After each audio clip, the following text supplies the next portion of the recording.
Hello ছোট বন্ধুরা, আজ তোমাদের জন্য আছে টুনটুনি আর গরুর গল্প। এক গ্রামে এক টুনটুনি পাখি থাকত। সে ছোট্ট হলেও খুব বুদ্ধিমতী আর চঞ্চল ছিল। সারাদিন সে গান গাইত, গাছের ডালে উড়ে বেড়াত আর মাঝে মাঝে মজা করে অন্য প্রাণীদের বোকা বানাত। তার বাসা ছিল এক আমগাছের নিচু ডালে। ওই আমগাছের নিচে এক বড় গরু থাকত। সে ছিল অলস আর একটু বোকা। সারাদিন শুধু ঘাস খেত আর গাছের নিচে ঘুমাত। টুনটুনির গান শুনে মাঝে মাঝেই বিরক্ত হতো। একদিন দুপুরবেলা গরু গাছের নিচে ঘুমাচ্ছিল। তখন টুনটুনি গানে মেতে উঠল। গরু বিরক্ত বলল, এই টুনটুনি, গান থামাও তো, ঘুমাতে পারছি না। টুনটুনি হেসে বলল, তুমি সবসময় এত বিরক্ত হও কেন? নাকি আমার সুন্দর গানে হিংসে হচ্ছে? গরু বলল, তোমার গানের কি দাম? আমি তোমার থেকে বড় আর শক্তিশালী। চাইলে তোমাকে এখান থেকে তাড়িয়ে দিতে পারি।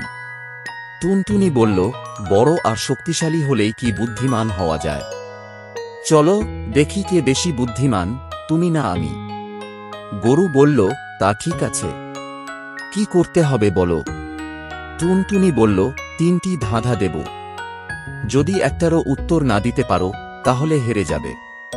তখন তোমাকে সম্পূর্ণ একটা দিন আমার কথা মেনে চলতে হবে।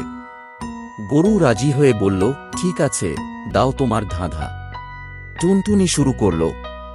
প্রথম প্রশ্ন, পাখা নেই কিন্তু উড়তে পারে কে? গরু ভেবেই পেল না। উত্তর দিল টুনটুনি, উত্তর হল গন্ধ। গন্ধ উড়ে যায় কিন্তু তার পাখা নেই। গরু একটু লজ্জা পেল। টুনটুনি আবার বলল, দ্বিতীয় প্রশ্ন, মুখ আছে, 2টি হাত আছে, কিন্তু পা নেই, শরীরও নেই, এটা কি? গরু আবারও কিছু বুঝতে পারল না। টুনটুনি হেসে বলল, উত্তর হল ঘড়ি। গরু তখন একটু বিরক্ত, কিন্তু হার মানেনি। টুনটুনি বলল, তৃতীয় ও শেষ প্রশ্ন, শুকাতে শুকাতে যে ভিজে যায় সেটা কি? গরু হতবাক, এমন জিনিস আবার হয় নাকি? টুনটুনি মুচকি হেসে বলল, উত্তর হল তোয়ালে।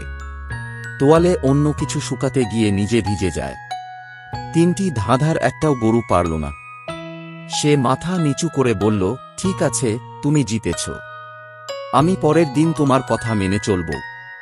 পরের দিন টুনটুনি গরুর পিঠে বসে ঘোরাফেরা করল, এমনকি গরু টুনটুনির বাসা পাহারা দিল সারাদিন।